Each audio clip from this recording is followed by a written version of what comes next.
died going over Niagara Falls.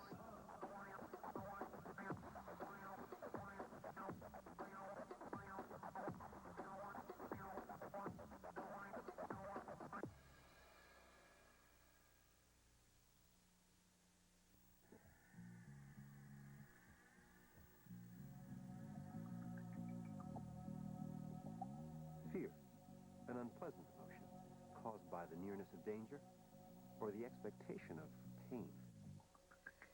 The thing that drives me is probably fear.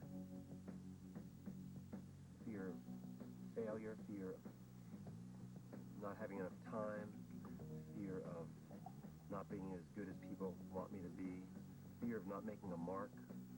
That's what usually drives me. Fear has kind of worked for me a little bit. And the times where I put the fear aside, my work usually suffers. Which is sad, but yeah, it's true.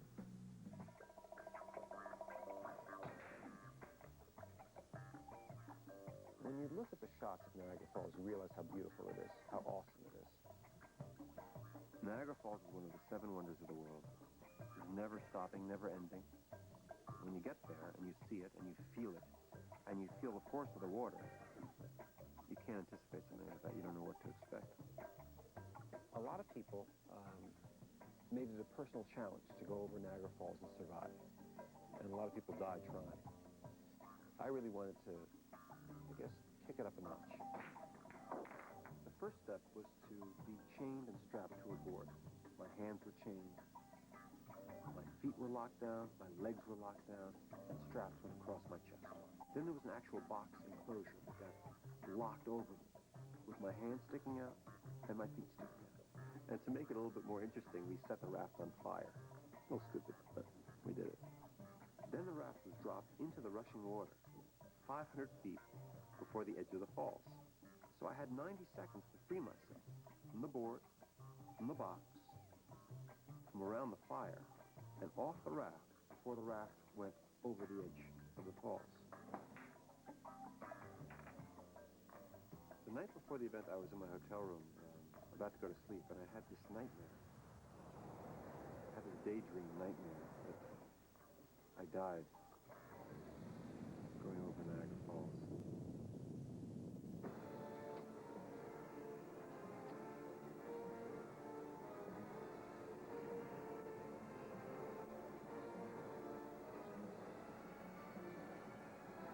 When you're confined, there's a moment that's really scary. And that's the moment before you test how much movement and how much area you have. The unknown of how much leeway you have to escape.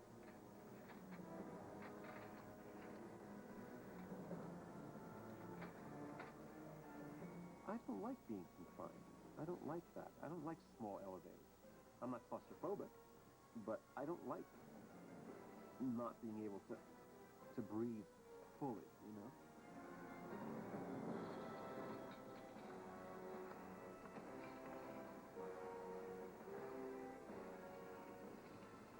Remember, my hands are in view, and my feet are in view the entire time. I'm fine. So there I was, chained to a board, box enclosure chained over me, hanging from this raft thing with fire around the bottom. Remember, my hands are in view, and my feet are in view the entire time. And the camera never cuts away, just one continuous shot from beginning to end.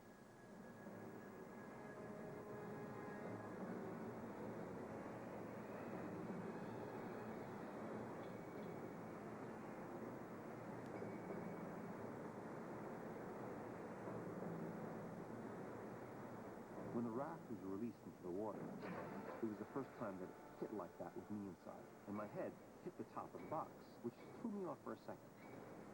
Attached to the raft, we had a jet ski, just in case I needed to make a last-minute escape. The funny thing is, I'm really bad on jet skis. When you're in a steel box going down the rapids, the sound is indescribable, because not only is the sound overwhelming, but you're feeling the sound too.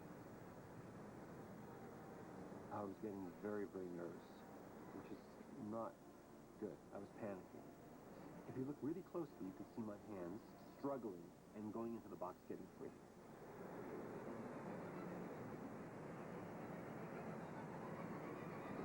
you can see me turn on my side and pull into the enclosure.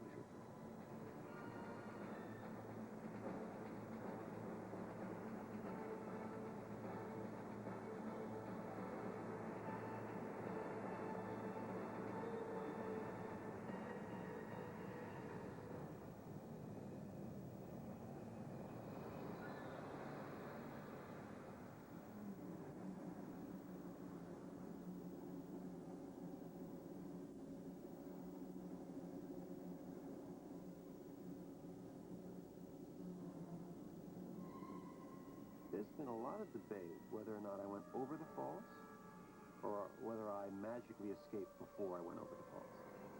And I'm not telling you.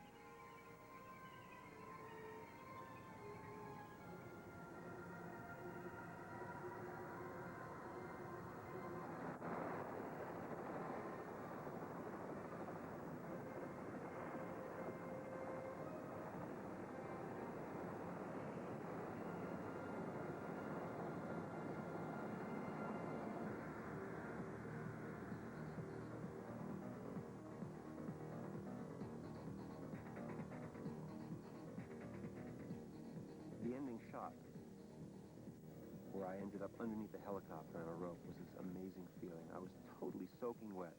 Everybody looks at the result and thinks I'm dry. I guess I kind of look dry, but I'm not. I'm soaking wet. But the wind from the helicopter is kind of blowing all of the excess water off me, and it was a great feeling, I'll tell you. At that moment, having the falls rushing against me was a view that you'd never, ever be able to see of Niagara Falls. And